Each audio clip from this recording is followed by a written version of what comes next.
mes pieds.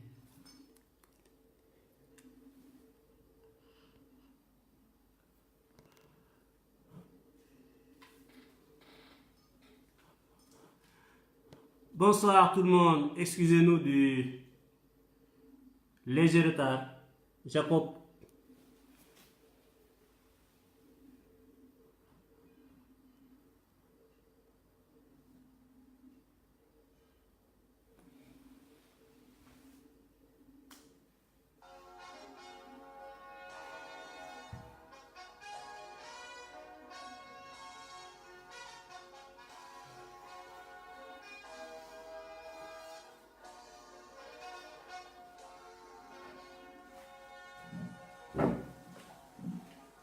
Bonsoir tout le monde, toutes nos excuses de ce léger retard.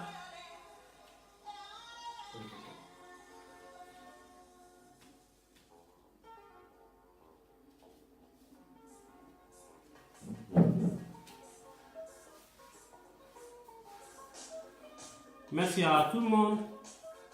Bassirou Diakhaté, Mamadou Pouy, mon frère Jacob depuis Ziguinchor. Nous sommes en live, Tiongan. Bon, on coupe le téléphone.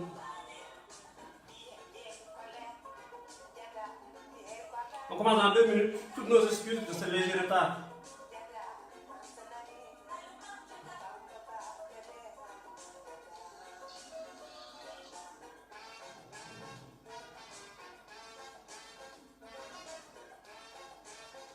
On va parler de communication et de marketing événementiel aujourd'hui avec Madame Saragan qui va se présenter dans un instant. On met un petit...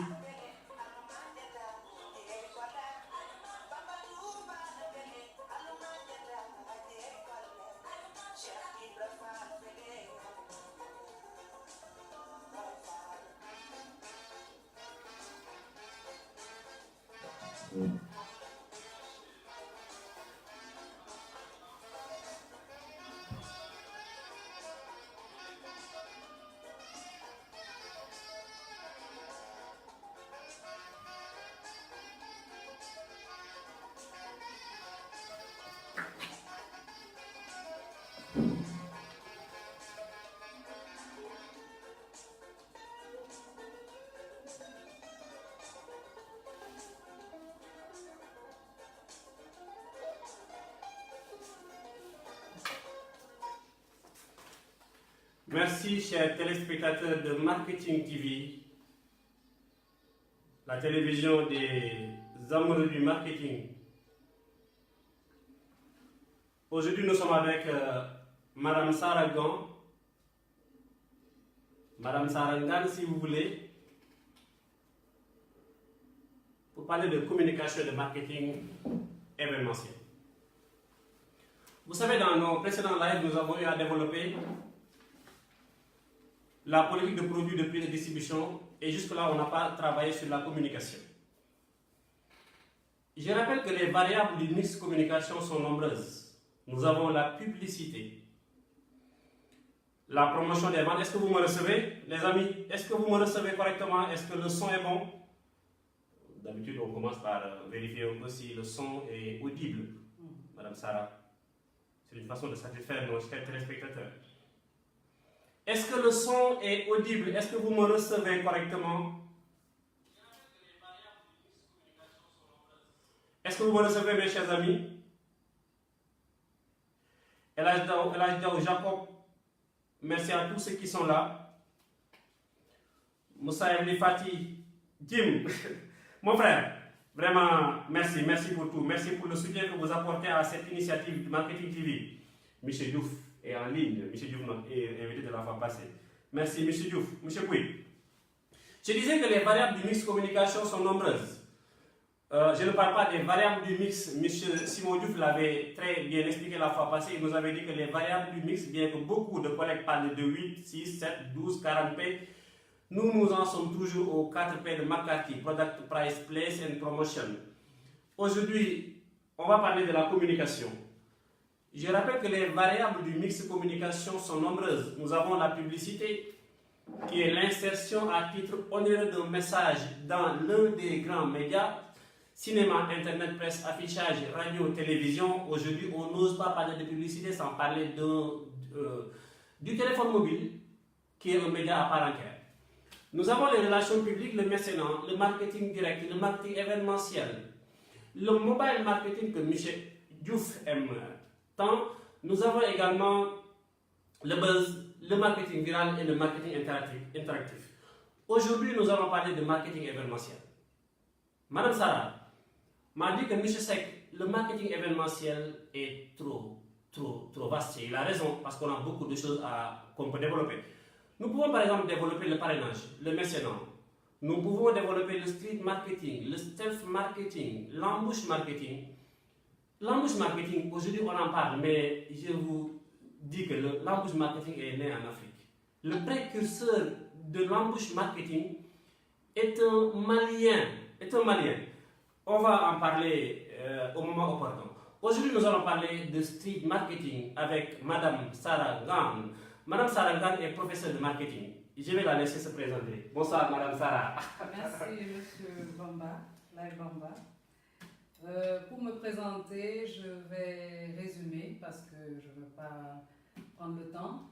Donc, la passion du marketing est quelque chose qui a démarré il y a 15 ans, c'est-à-dire 2004, et a évolué jusqu'à nos jours. Donc, je suis prof de marketing dans des écoles de la place, telles que l'ISM, AFI, University of Management, la Chambre de commerce de Dakar, et ainsi de suite. Donc, j'ai partagé cette passion depuis presque 15 ans et je continue de la partager parce que le marketing est évolutif. Et autant que les consommateurs changent, le marketing aussi évolue. Et c'est ça qui rend le marketing passionnant. J'ai choisi un thème simple pour ma première intervention à l'émission. C'est avec beaucoup de plaisir. J'ai informé d'ailleurs mes étudiants qui prendront plaisir avec moi à participer à cette émission. Et j'ai choisi le street marketing que nous appliquons parfois sans savoir qu'il s'agit du street marketing. Merci. Il y a Michel Léo Fati qui est un de vos étudiants. Il dit que vous intervenez également à Bill Joss. C'est ce qu'il dit. Merci à Emilio José, Mbayangsi, Kairege, Falouka, Galaxy Group Tiaon, mon ami Cheikh Tidiane, Aminata Diouf, Falouka, merci. Diallo Jamilatou, depuis Bissau, Sonia Badian, merci Sonia. Mami Ndiaye, Sissao, merci Sissao. Adjara Kingom, notre maire, notre professeur, M. Jim Diouf est là. M. Simon Diouf, merci d'être là. Maïmouna Taou, Naba Sempa, Mamadou Pouy depuis Kiren. Pouy. Voilà, ils sont là. Ma soeur Fatoumata Kaba Diakite également est là. Adja Fatou Diallo depuis New York. Sarah, on va commencer par les définitions. Ils sont nombreux aujourd'hui à vouloir connaître c'est quoi le street. Mais avant de parler de street, est-ce qu'on peut savoir c'est quoi le marketing événementiel d'abord? Ensuite, qu'est-ce que le street marketing? Et qu'est-ce qui différencie le street du marketing événementiel? Bon, parlant de la com événementielle. La caméra, c'est devant vous. Parlant de la com événementielle, on va parler tout simple parce que les définitions en marketing elles sont souvent très poussées, très larges. Et il s'agit d'une technique qui consiste à s'associer à un événement pour promouvoir une marque ou un produit. Maintenant, pour parler du street marketing, le street marketing, c'est une technique de promotion qui consiste tout simplement à distribuer des imprimés. C'est une technique qui est très simple et très pratiquée, mais qui aujourd'hui, parfois, n'a pas toute la considération qu'il faut. C'est-à-dire quoi? C'est-à-dire qu'on applique le street marketing aujourd'hui sans savoir que c'est une technique avec ses démarches, avec ses objectifs qui doivent être mesurés. Donc, le street marketing, en fait, c'est une technique qui flirte avec la com événementielle. Mais ce n'est pas la com événementielle. D'accord? Donc, c'est une technique qui se rejoint, qui fait un beau couple avec la com événementielle aujourd'hui. J'en dirai plus dans les lignes. Donc, si nous retenons bien, la communication événementielle n'est pas le street marketing. Non. Est-ce que l'un est dans l'autre? Est-ce que la communication événementielle est dans le street ou bien c'est le street qu'on peut incorporer dans la communication C'est événementielle? le street qu'on peut incorporer dans la com événementielle. Donc le street est une variable de la communication événementielle, Oui. comme le stealth marketing peut-être je dirais, comme le bouche à oreille, mais également comme l'embouche marketing. Bon, est-ce qu'on peut avoir une définition claire et précise de quoi le street? Parce que moi, si je vois street marketing, je ne parle pas bien anglais, mais street, je crois, ça veut dire rue. Est-ce qu'on peut définir le street marketing comme un marketing de la rue? Oui. Déjà, le terme street, c'est rue. Donc, street marketing, il y a deux appellations. Il y a le street marketing et ou encore la guérilla marketing. D'accord? Donc, c'est les deux termes qu'on peut rencontrer la plupart du temps. Maintenant, qui dit street marketing dit marketing de la rue, marketing des milieux publics. Il y a cet aspect public qui accompagne tout le temps le street marketing. Il faut la visibilité pour qu'il y ait une action street marketing. Des lieux où il y a du monde et surtout des lieux tels que la sortie de l'arrêt bus, d'un bus, la sortie d'un métro si c'est en Europe, hein, à la gare, d'accord. Parlons du terre. Par exemple, hein, à la sortie du terre si on veut dire. Oui. Donc il faut... À la sortie du terre, TER, c'est pas la terre. Doudou, pourquoi Doudou? Merci Doudou pour la sortie du terre si on veut. Oui. Mais il y a ce côté public, c'est-à-dire qu'il faut du monde pour qu'il y ait cet impact-là. D'accord. Bon, moi je vais raisonner comme quelqu'un qui ne s'y connaît pas. Ils sont nombreux à nous suivre. Par exemple, moi je vois des panneaux publicitaires dans la rue. Je vois les gens porter des t-shirts. Est-ce qu'on peut incorporer cela dans... On voit également des bus qui sont décorés aux couleurs d'une marque. Est-ce qu'on peut incorporer cela au street marketing ou bien c'est autre chose? Dans le street marketing, évidemment, il y a une équipe qui accompagne l'activité. C'est-à-dire il y a des hôtesses, d'accord, qui parfois font partie de l'équipe commerciale de l'entreprise. Hein? Évidemment, il faut qu'elles soient identifiables dans la société. Donc, ils ont parfois des t-shirts, des casquettes, parfois de belles tenues d'hôtesse. Ça dépend de l'ampleur de l'impact qui est visé. Donc, concernant parfois les bus aussi, des affichages, mais parfois c'est des affichages très gigantesques. C'est-à-dire qu'il faut que ce soit visible.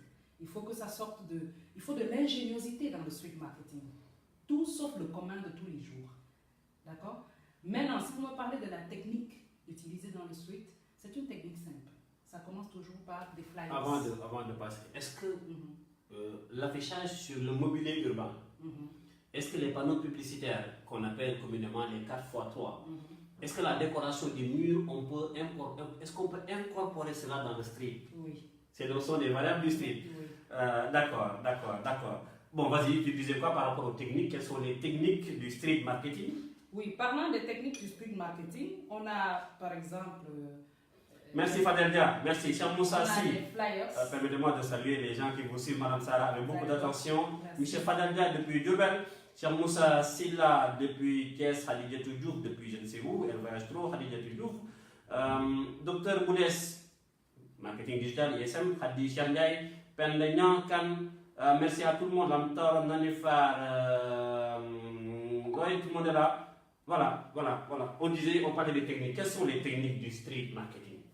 Je parlerai d'une technique qui est très très... Bon, est-ce qu'on peut avoir toutes les techniques ou bien vous voulez focaliser? On peut avoir, parlant de techniques, on a les flyers d'abord. La distribution de flyers. La distribution de flyers.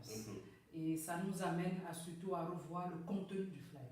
Parce que le flyers a une grande importance. Quand l'hôtesse ou bien un élément commercial qui est dans une campagne de street marketing approche la cible, il faut que le contenu soit très attractif. Donc le flyers est un outil, c'est le premier outil du street marketing. À côté du flyers, on peut utiliser, comme on disait tout à l'heure, les affichages, mais des affichages vraiment qui ont de l'impact. C'est-à-dire qu'on peut avoir aujourd'hui on a les écrans les écrans qui défilent avec des publicités, des messages, mais il faut qu'il y ait cet aspect gigantesque et cet aspect ingéniosité, que ce soit vraiment quelque chose d'extraordinaire. D'accord? Sur les affichages de véhicules urbains, les bus par exemple, on peut les utiliser, mais il faut que ce soit durant l'activité. Si le bus, ça n'a rien à voir avec un bus qui a un affichage qui fait le tour de la ville tout seul. dans la campagne de street, il faut un bus qui fait la marche, qui accompagne l'événement, oui. D'accord. Qui communique aussi. Et si c'est hors événement, par exemple, actuellement, pendant une campagne de Nestlé, Nestlé peut produire des bus de Dakar Dem sur lesquels on met des affiches d'un produit qu'on veut lancer, ou bien Kiren peut le faire également.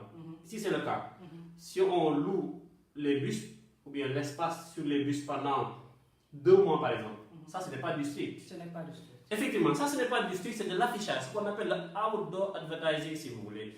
À part la distribution d'échantillons, comme vous avez dit, à part la distribution de flyers, les ISA, les imprimés sans adresse, est-ce qu'il y a d'autres techniques du street? Ou bien c'est la seule technique qui existe? Merci M. Dunda, Taïrou, Ndeye Samb, Badara Diop, professeur. On est là. Merci. Il y a d'autres techniques, mais on reviendra surtout dans la réalisation. Quand on parlera de la réalisation, on va voir un peu comment peut se réaliser la campagne, comment elle est. Donc la technique la plus utilisée d'abord, c'est la plus simple. Parce qu'il faut savoir une chose, le street, c'est l'une des techniques marketing technique de promotion autant pour moi, qui est applicable par toute entreprise, par une start-up, par toute entreprise qui veut se faire connaître. Moi, j'insiste surtout sur ces techniques qui sont à nos portées. Parce qu'aujourd'hui, on parle beaucoup de start-up, on parle de création de petites entreprises. Mais quand une entreprise ne se fait pas connaître, non seulement elle n'aura pas une place au soleil, comme on le dit. Donc, on a beaucoup d'outils en marketing. Maintenant, c'est à nous de prendre les plus utiles. C'est comme si on disait aujourd'hui, commencer par le digital. Mais à part le digital, il y a des techniques très pratiques et très simples qui peuvent être appliquées. Le street marketing, il commence par une activité simple. Maintenant, c'est l'impact qui accompagne le street marketing. D'accord. Est-ce que la distribution d'échantillons fait partie du street? Par exemple, moi, je peux me réveiller et je distribue mes échantillons à gauche, à droite. Est-ce que ça fait partie du street? Il y a notre sœur Konegi Lina qui nous suit, Madoula Issa et Badara Diop. Coucou à vous tous, Amdi Samb. La distribution d'échantillons fait partie d'une campagne de street marketing, si c'est possible. Et surtout si c'est un produit qui est alimentaire autant pour moi, qu'on peut déguster et découvrir, c'est tant mieux. Donc ce n'est pas une distribution à part. Je dis bien, la campagne de street marketing, elle a son format. Il faut qu'on reste dans son format. C'est quoi le format? Le format, en fait, il y a d'abord une animation. Il faut qu'on réfléchisse sur le cadre. Parce que c'est quand on a le cadre d'animation qu'on impacte sur ce qu'on veut, sur l'espace. On choisit le lieu d'abord. Et dans le lieu, il y a la cible. Donc, quelle est la cible? Donc, on ne choisit pas n'importe quel lieu. Non. Ce n'est pas parce qu'on a vu la place d'indépendance qu'on va aller faire un suite à la place d'indépendance. Ce n'est pas parce qu'on a vu Sandaga, où il y a beaucoup de personnes, qu'on va aller faire un suite à Sandaga. Est-ce qu'à Sandaga, on a notre cible? C'est la première question. D'accord. Si la cible est là-bas, maintenant, on attaque. On attaque. Donc, le fait de distribuer des échantillons à Sandaga pour une marque de produits alimentaires, donc ça fait partie du street marketing. Si la cible est là-bas. Si la cible est là-bas. Si la cible n'est pas là-bas, c'est du gâchis. D'habitude, pour les produits alimentaires, la cible, c'est tout le monde. Hein? Donc, on peut dire que la cible est là-bas. Oui, on pense qu'au centre-ville, la cible est là-bas. C'est la première idée qu'on a toujours. C'est la première idée qu'on a toujours.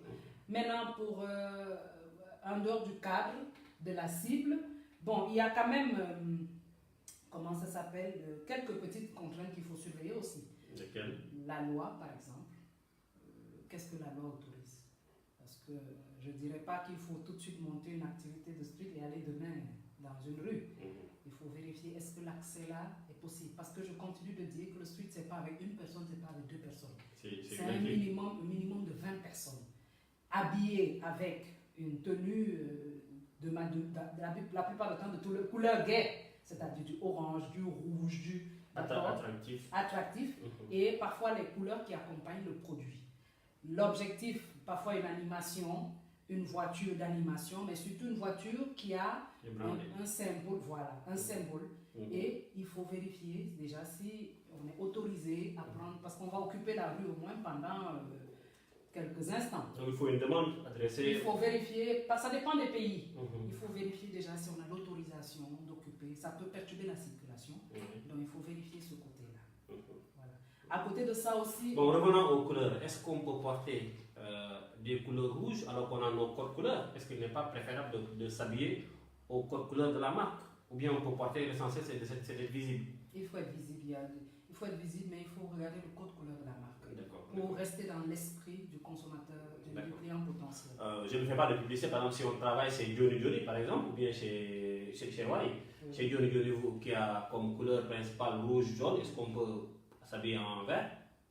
Johnny Johnny, il faut qu'on reste sur les couleurs. Oui. Et si on est chez Wally? Du vert. Du vert. Coup du plan, un coucou à notre ami. Bon, maintenant, ça. La fois passée, M. Simon Diouf, que je salue au passage, nous disait que la communication a 3 objectifs. Cognitif, conatif, affectif. Quels sont les objectifs du street? Qu'est-ce qu'une entreprise vise en faisant du street marketing? L'entreprise, en faisant du street marketing, vise à promouvoir d'abord la marque. C'est-à-dire, c'est l'objectif principal. Elle vise à promouvoir la marque, c'est-à-dire il faut faire connaître la marque ou le produit. Ensuite, faire aimer, parce qu'on sait tous qu'il y a des gens qui aiment certaines couleurs. C'est-à-dire qu'aussitôt que la couleur est vue, elle est attractive, on l'adopte affectueusement, autant pour moi. Et enfin, il y a quand même aussi les retombées financières. Derrière tout ce travail qui est fait, il y a quand même un suivi. J'allais oublier quelque chose de très important, c'est que l'action de street marketing ne se fait pas qu'une seule fois. Combien de fois on doit faire ça plusieurs fois? Un minimum de 3 fois. Selon quelle fréquence? Par semaine, par mois, par an? On fait une fois, on saute 2-3 jours, on fait une, 2-3 jours, on fait une autre. Pour marquer l'esprit et l'événement à l'instant T dans cette zone. Parce que c'est une zone où la cible est. C'est ça la différence. Donc vous avez parlé de la fréquence. Oui. Une fois tous les 2 jours, qu'on répète pendant 3 fois. 3 jours, oui. Est-ce qu'on va occuper les mêmes rues et ruelles ou bien on change d'itinéraire? On peut occuper le même espace. D'accord. Mais si on le fait, on marque seulement. C'est cet espace qui nous intéresse. C'est pour cela que le street a quelque chose d'important. La cible est où? Quand on vise, en Europe par exemple. Non, reste en Afrique. Voilà. Je prends par exemple un exemple. Bon, je ne vais pas, mais je vais peut-être parler de la sortie du terre. Parce que si jamais le terre doit prendre. La gare, voilà. Il y a une affluence. Imaginons qu'on veut parler qu'on a un produit à promouvoir. Ça peut être un produit qui intéresse des personnes, je ne sais pas, on va prendre des femmes et des hommes, qui intéressent les femmes et les hommes. Maintenant, on cherche, surtout un produit qui a un coût abordable, accessible à tout le monde. Maintenant, on va chercher cet espace d'affluence. Et nous savons, si par exemple le terre commence à fonctionner, ce qui est sûr, ce sera quand même l'espace où il y aura plus d'affluence pour un début. Parce qu'il y a la découverte, il y a l'envie, donc tout le monde va accourir dans la zone. Tout le monde va, même les commerçants, tout le monde va accourir dans la zone. Donc ce sera le milieu où on pourra trouver quand même une assez grande demande potentielle. Maintenant, accourir là-bas, maintenant le problème qui va se présenter, c'est peut-être est-ce qu'on est autorisé? C'est là je dis, il y a toujours un petit côté administratif à vérifier. Une fois qu'on se dit que la cible, on peut la trouver dans telle zone, il faut vérifier derrière. C'est l'entreprise qui veut se faire connaître, qui vérifie tout ça. Est-ce que nous avons la possibilité, au moins pendant 2-3, d'avoir une équipe qui va distribuer des flyers ou des échantillons de nos produits à des hommes et à des femmes, surtout si c'est des produits proposés à des hommes et à des femmes. Donc ça déjà, si on a cette autorisation, maintenant, on informe peut-être les autorités de la gare et tout, que nous serons là pendant temps. Et dès qu'on a le OK, l'activité est agréable. Elle est agréable d'autant plus qu'on ne gênera personne. Et elle se fera dans le respect et dans les normes. Et surtout s'il y a des échantillons encore, ce sera plus agréable parce que les gens vont s'imprégner du produit. Pendant 2 à 3 séances, ils n'oublieront jamais le produit. Donc le street a cet avantage de vraiment entrer dans la vie du consommateur à l'instant T. Pour pouvoir après créer un changement qui sert d'habitude de consommation. Voilà. Donc c'est ça surtout. Maintenant, il y a quelque chose qui accompagne l'activité. Une fois que l'activité est finie, qu'est-ce qu'on fait? Une fois que l'activité est finie, il faut créer le buzz. Ou même pendant l'activité, je propose. Il faut que tout soit relayé par le buzz. Et qui dit le buzz? C'est quoi le buzz? Le terme buzz, ça veut dire du bruit, c'est-à-dire qu'on utilise le digital. Aussitôt, même pendant, il peut y avoir quelqu'un de l'équipe qui relaie, qui retransmet exactement ce qui se fait. Ce qui se fait. et vraiment dans une belle ambiance, et c'est ça qu'on retient. Voilà. Donc ce sont des techniques qui sont très simples. Le street, une fois qu'on a des autorisations, et le buzz derrière, à travers les réseaux sociaux, à travers le digital, et l'entreprise se fait connaître. Sans toutefois s'investir d'abord dans de grands budgets de communication. Vous venez de parler de budget, on ne peut pas faire du street sans budget. Quel est le budget minimum pour réussir un buzz, un street marketing, excusez-moi? Quel est le budget minimum à avoir pour réussir un street marketing? Bon, un street marketing, je dirais un minimum de 500 000, puisque mais c'est tout cher, dépend, c'est cher. tout dépend, d'accord, mais tout dépend de ceux qui font partie de l'organisation. Parce que pour le street marketing, on a le choix, d'accord? Excusez-moi, Madame Sarah, tout à l'heure vous avez dit que même les très petites entreprises peuvent faire du buzz, peuvent faire du street. Excusez-moi, qu'est-ce qui me prend avec le buzz? Oui. Même les très petites entreprises peuvent faire du street. Est-ce qu'un groupe d'étudiants qui n'a pas beaucoup de moyens peut avoir 500 000 à injecter dans une communication? Est-ce que 500 000 ce n'est pas trop? Alors qu'avec 10 000 francs, on peut communiquer avec du digital. Sur le digital, je parle sur le contrôle de Boulez. Malawan, c'est Abdoukhal Sissé depuis la France. Amdi Samb, merci. Biloba, toujours là. Salut Ndaou, Ndaï, merci. Khadija Gassamatil, Hassan Sakho, Hassan Legrand, mécanicien, professeur Léo Manga. Merci à tous ceux qui sont là. Je rappelle que je reçois aujourd'hui Madame Sarah Gan, qui est professeure de marketing, et ce soir nous parlons du street marketing. Madame Sarah, donc, le budget, est-ce qu'il n'est pas trop important? 500 000 pour une très petite entreprise? Bon, je prendrai les choses sous plusieurs angles. L'entreprise qui veut faire le street marketing aujourd'hui a des alternatives. Elle peut collaborer avec une agence de communication. Je rappelle que l'agence de communication... Est-ce qu'il y a des agences de street à Dakar? Pour ceux qui nous suivent? Non. D'accord, mais il y a des agences d'événementiel. Il y a dans l'événementiel. On associe le street à un événement externe.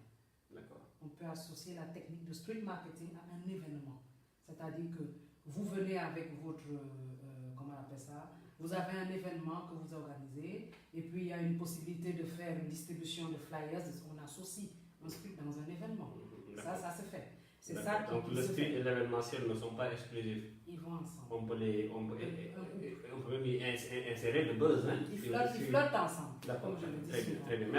Merci Daniel Bambayake. Il peut avoir aussi un type d'entreprise qui a une équipe. Il y a des entreprises qui ont de fortes équipes commerciales. Quand on a 30 commerciaux, quand on a 20, quand il y a une activité de street marketing, on peut mobiliser l'équipe dans la zone. Est-ce que c'est le travail? Oui, mais on se forme, on se prépare pour la campagne de street marketing. C'est une campagne pour laquelle l'entreprise se prépare avec un objectif bien précis, qui doit avoir un impact. Donc on peut mobiliser l'équipe, une 30, 40 personnes, ça dépend des entreprises. S'il y en a, mais il faut un maximum de 20 quand même. Maintenant, pour une junior entreprise... Et un minimum de combien? Ou bien c'est un minimum de 20 ou maximum de 20? Oui, il faut 20 au moins. D'accord. Pour avoir l'impact. Il faut un minimum de 20 pour avoir l'impact, d'accord. Voilà. Maintenant, pour les junior entreprises, qui sont souvent des entreprises soutenues parfois par les incubateurs et tout, je dirais qu'ils peuvent se rapprocher des BDE, des bureaux d'étudiants. Vous savez, en marketing, moi, dans ma manière de former, j'ai tendance souvent à dire qu'en première année déjà, les étudiants qui sont en première année sont déjà prêts à poser certaines actions. Une fois qu'ils connaissent la définition du marketing, ils sont prêts. Maintenant, ce sera des alternatives pour eux. C'est-à-dire que si aujourd'hui, une start-up vient demander à une école de faire participer une vingtaine d'étudiants de première année dans une campagne de street marketing, à la fin, qu'ils leur remettent des petites attestations de participation à le street marketing, je crois que ça, c'est une belle expérience. Tout est possible.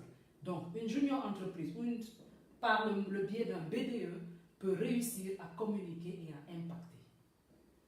D'accord. Il y a M. Paderedio, notre collègue, qui pose une question. Quels sont les risques pour une entreprise ou un quelconque individu de faire du street informel, ça veut dire du street improvisé?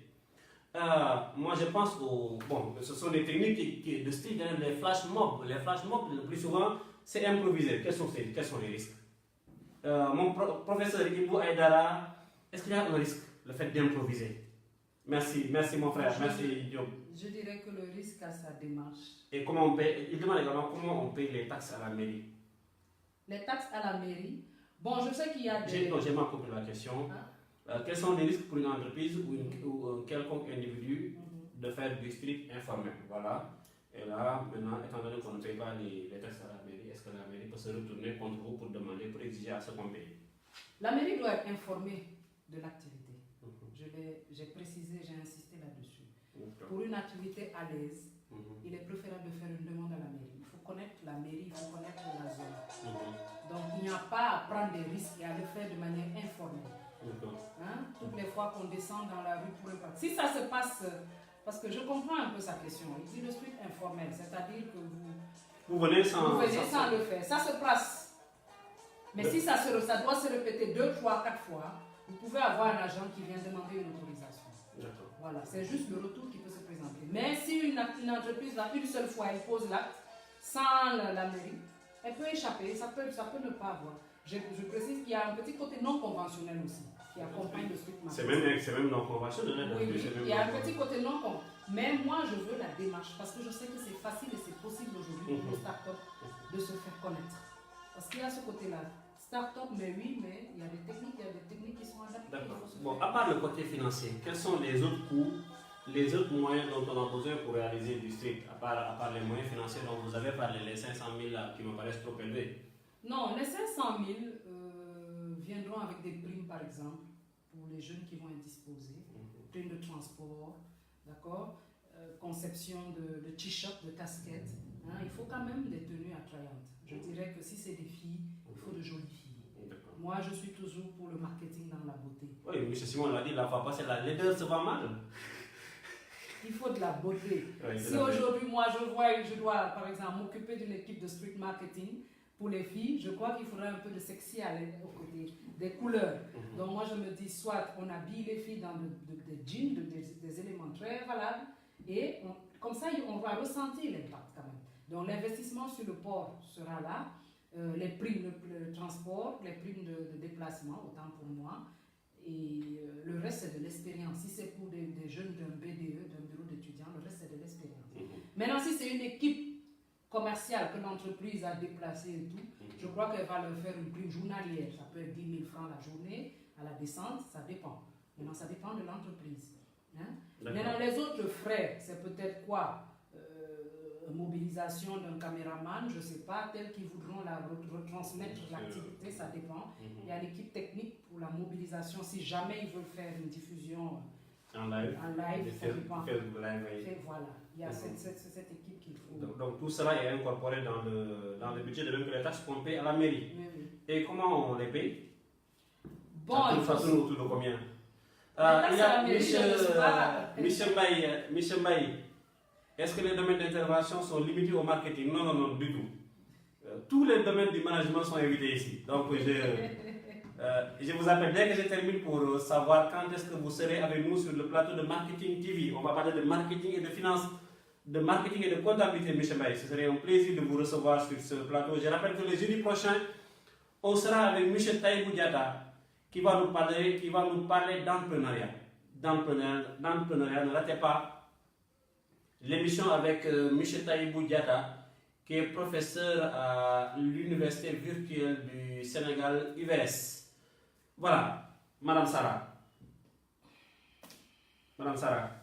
Comment on réalise une campagne de street marketing? Comment on réalise, Awanya, merci d'être avec nous, comment on réalise une campagne de street marketing? Comment la réussir?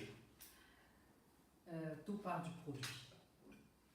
D'abord, quand on regarde le produit, excusez-moi, M. Sarah, avant d'avancer. Je rappelle que nous sommes avec Mme Sarah Gan, professeure de marketing, et nous parlons ce soir du street marketing. Awanya, merci d'être avec nous.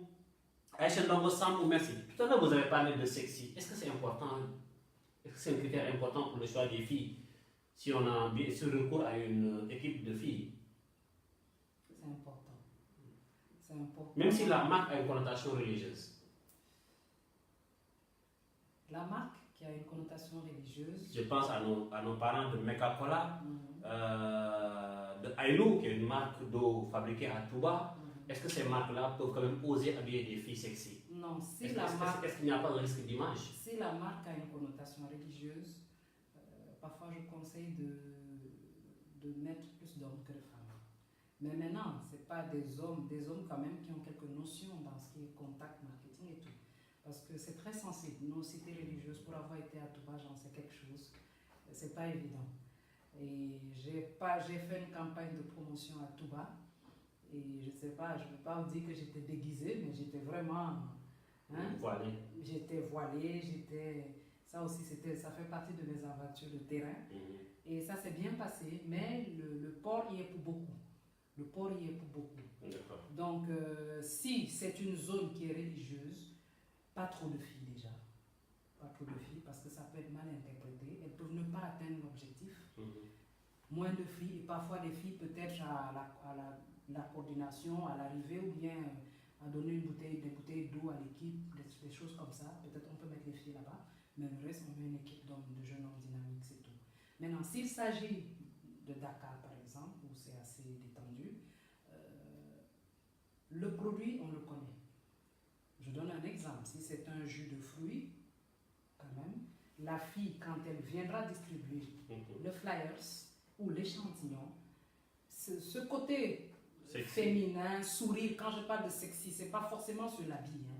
Quand je dis sexy, c'est le sourire, et j'insiste sur certains détails, c'est-à-dire qu'il faut des filles quand même qui ont, bon, je veux pas dire qu'il faut pas, qui ont un teint unique. On se comprend un peu. Je ne suis pas pour, j'ai toujours dit ça à mes étudiants, qu'une fille qui a un teint qui est confus parfois, dans certaines éléments qui se dépigmentent, parfois pour le choix de certaines actions commerciales, elles peuvent ne pas être choisies. Donc, il faut quand même des filles qui ont un teint naturel. Si elle est claire, elle est claire. Si elle est noire, elle est noire, mais pas dans cette confusion de...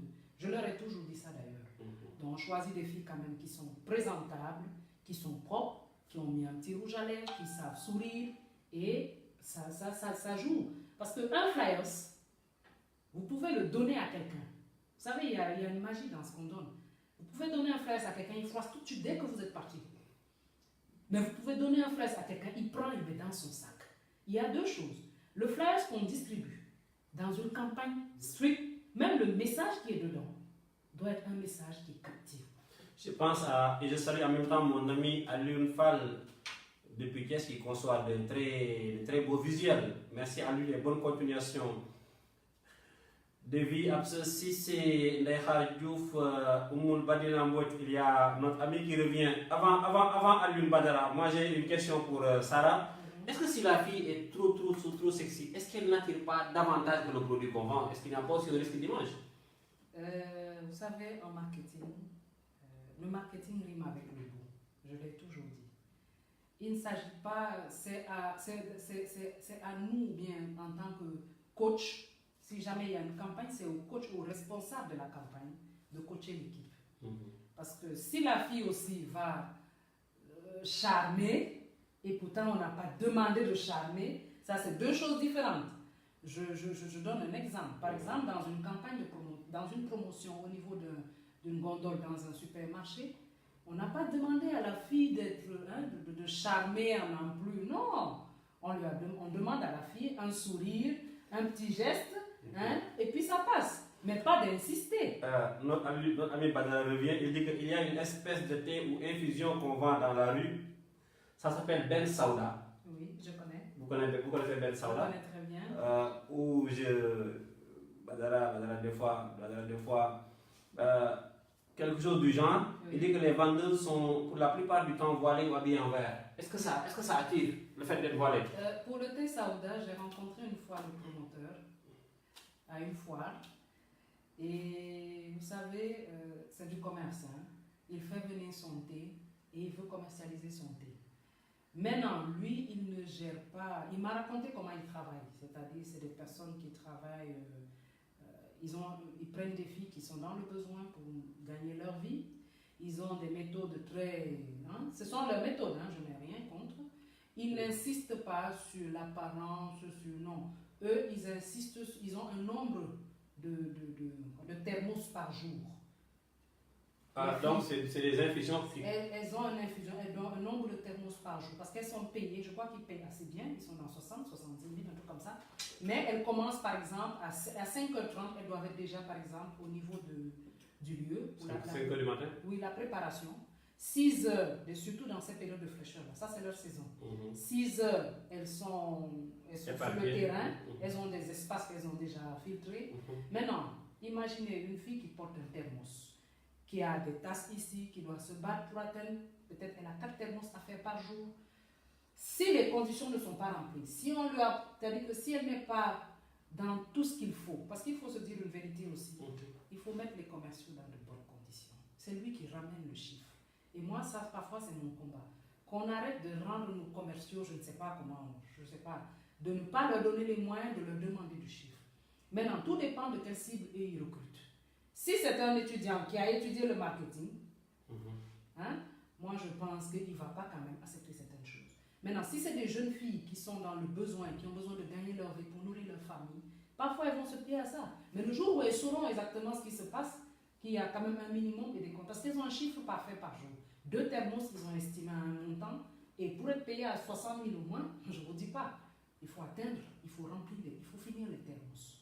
J'ai abordé les filles une fois, hein, et j'ai vraiment côtoyé cette équipe. J'ai goûté le thé déjà.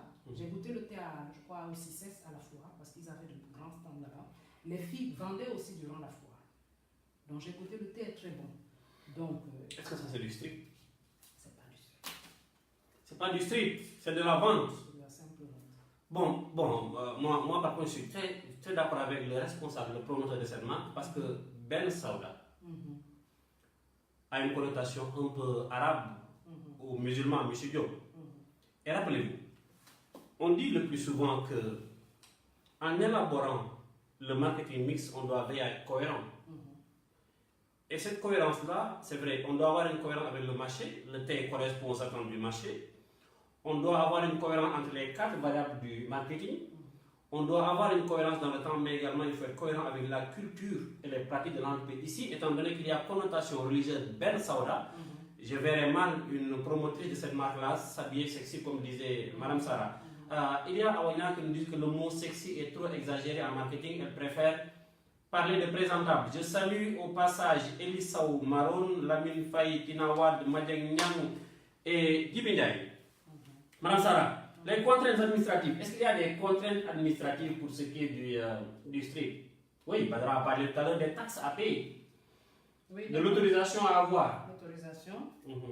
Bon, on peut parler aussi, il ne faut pas gêner aussi. Vous savez, même si on vous autorise, il faut rester dans le respect des individus qui sont au passage. Parce qu'on n'a pas à forcer quand même les individus. Parce que vous savez, l'affluence que crée une campagne de street marketing, de là aussi peut dégénérer un problème. C'est-à-dire qu'autant vous faites un street avec 30, 40, 50 personnes, autant il y a possibilité que vous tombez sur quelqu'un qui crée un problème, ça devient une bagarre, ça devient... Donc parfois il faut aussi voir s'il y a autorisation, si l'entreprise a les moyens, se faire accompagner par 2 à 3 policiers aussi pour la protection de l'équipe. Mais surtout, c'est en fonction de l'envergure en fait, qu'on donne à la campagne de street marketing. D'accord. D'accord. Bon, c'est jeu aussi. Vous suivez la campagne électorale? Oui, je la suis. Les hommes politiques font le tour de la ville. Est-ce que c'est du street marketing politique? Est-ce que c'est du street marketing politique? Est-ce que c'est du street marketing, je veux dire? Oui, c'est du street. Moi, j'ai vu, je veux dire ce que j'ai vu. Hier, par exemple, j'ai vu Sonko, le candidat Sonko, le président Sonko, comme on l'appelle, passer dans les rues avec son équipe. Maintenant, qu'est-ce qu'il manque? C'était un passage, un tour de ville. Hein. Je ne peux pas dire street marketing. Mais je sais que s'ils veulent faire du street marketing, ils peuvent le faire. Parce qu'ils sont à la quête des électeurs. Donc, ils peuvent accompagner ça de flyers, d'informations. Ils n'ont pas d'échantillons, mais ils ont par exemple des flyers avec des contenus qui détaillent le plan, les orientations de leurs candidats. Là, on entre dans une petite. Mais ils le font, ils répètent ça, c'est-à-dire il y a ce côté répété. Ils viennent de ce côté, j'ai vu une équipe, mais c'était en fait un tour de ville. Un tour de ville avec la foule. Ils ne se sont pas arrêtés, ils n'ont pas distribué de flyers, mais je sais que les jours à venir, on aura quand même des gens qui vont le faire. Maintenant, s'ils le répètent, moi c'est ça mon truc. Donc sans répétition, il n'y a pas de street. Non, sans répétition, c'est une action. Sans répétition, il n'y a pas de street. Je salue au passage Cheikh Sadibou Ndiaye Ardo, mon ami, mon frère, je rappelle récemment Maguissé, le professeur Diaby. Donc sans répétition, il n'y a pas de street. Donc les hommes politiques, ce qu'ils sont en train de faire, ce n'est pas du street marketing. C'est un tour de ville, ils vont vers au contact de leur population. D'accord. Maintenant, si, je donne un exemple, le président Sonko qui est passé hier, revient encore, il repasse sur la même rue, cette fois-ci avec des flyers, et leur équipe, ils repassent encore dans la même période, même 2-3 jours après, ils repassent, 4 jours après, une chose de suite, dans chaque maison de la zone, il y aura des documents et les gens vont commencer à lire. D'accord. Donc il faut impacter dans une campagne de street marketing. D'accord. Street et événementiel, est-ce qu'il y a un lien? On avait démarré par ça. Est-ce qu'il y a un lien entre le street et l'événementiel? Le street et l'événementiel, c'est un peu comme la Belle et la Bête. Qui dit la Belle et la Bête, en fait, ils se frôlent. Ils se frôlent, mais à la fin, ils sont obligés d'être ensemble. Pourquoi je dis qu'ils sont obligés d'être ensemble? C'est-à-dire que durant un événement, on peut appliquer une technique de street marketing. Je donne un exemple. La Coupe du Monde. D'accord? Durant un événement, la Coupe du Monde, si on sait qu'au niveau du stade ou à l'entrée du stade, il y a la cible que nous visons là-bas, mais on peut aller vers l'événement et faire la campagne de street marketing. D'un produit ou d'un truc. Il suffit juste d'avoir les autorisations. Et on garde le véhicule, là, l'équipe descend et dans la foule, le public, on réussit à. Je rappelle que nous sommes avec Madame Sarah Gan pour parler aujourd'hui de marketing événementiel et plus précisément de street marketing. Merci à Mayandou qui vient de nous rejoindre. Madame Sarah, après une campagne de street marketing, est-ce qu'il y a une possibilité de savoir les retombées? Comment évaluer l'efficacité d'une campagne de street marketing? Pour évaluer l'efficacité, c'est une belle question. C'est une belle question. Maintenant, ce que je dirais, l'impact peut s'évaluer déjà sur la distribution. Parce que pendant qu'on distribue les flyers, il y a des questions qui vont nous revenir, telles que où trouver le produit. Vous savez, quand vous donnez un échantillon, la personne déguste, elle dit bien, c'est super, mais où est-ce que je peux trouver le produit? Maintenant, aussitôt après la campagne de street marketing, l'entreprise ne va pas croiser les bras.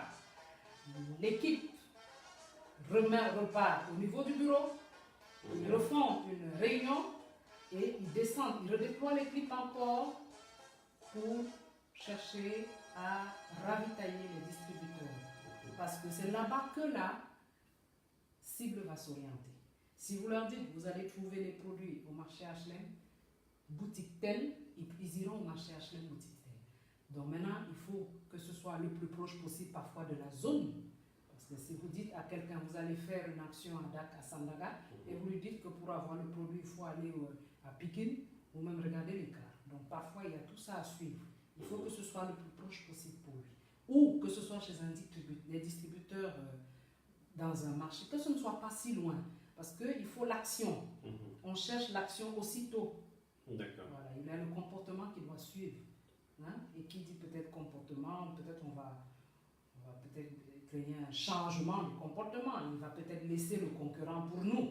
Maintenant, s'il doit se fatiguer pour aller acheter le produit, je ne sais pas où, mettez-vous à sa place. Il va se décourager après le premier achat. Donc, c'est bien beau de faire une belle campagne de street marketing, mais les autres variables du marketing mix doivent suivre, à savoir la distribution. Le street est un élément qui permet le plus souvent de faire connaître, de faire parler, de faire acheter la marque. Mais si le produit n'est pas disponible, si le produit ne correspond pas aux attentes du consommateur, si le produit est trop cher par rapport au pouvoir d'achat du consommateur, le street va tout droit vers l'échec. Madame Sarah, c'est fini pour aujourd'hui. Merci. Marketing TV vous remercie d'avoir été dans ses locaux. Merci. Et sur son plateau. Un dernier mot pour nos chers téléspectateurs qui sont nombreux à nous suivre dans les 4 coins du monde. Donc, je dirais que ce sera avec plaisir de revenir chaque fois que j'aurai le temps. Oui, elle va revenir chez elle. Chaque fois que j'aurai le temps pour partager ces petits concepts. Parce que souvent dans les salles de classe, on se concentre sur des programmes, sur des syllabus. Donc, vraiment, Marketing TV est l'émission qui nous manquait pour débattre sur beaucoup de points, sur l'actualité marketing, sur ce dont le consommateur parfois n'a pas le courage de parler. D'accord. Ici, quand même, nous, les professionnels de la discipline, on peut essayer de débattre et de comprendre. Parce qu'il s'agit de l'offre et de la demande. Et nous sommes quand même parfois dans les deux camps. Nous pouvons être les offreurs ou nous pouvons être les demandeurs. Il faut vraiment en débattre. Donc merci à mon collègue Laïb Bamba d'avoir pensé à moi. Il a beaucoup insisté et je ne regrette pas parce que c'est ma vie le marketing. J'encourage les collègues aussi. Ils sont déjà tous au courant. Ils vont venir.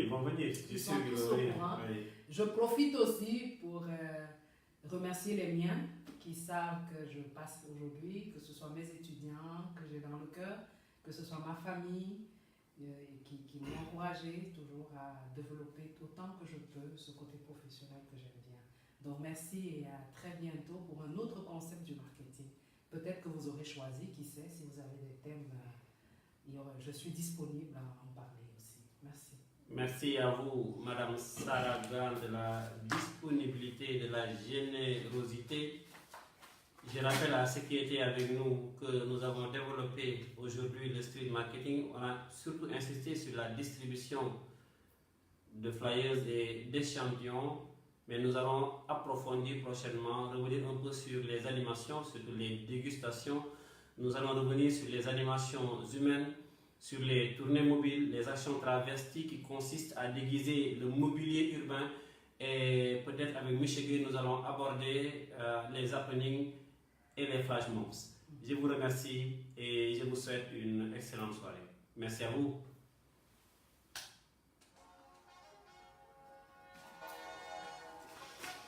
Bon. Ça va, très bien.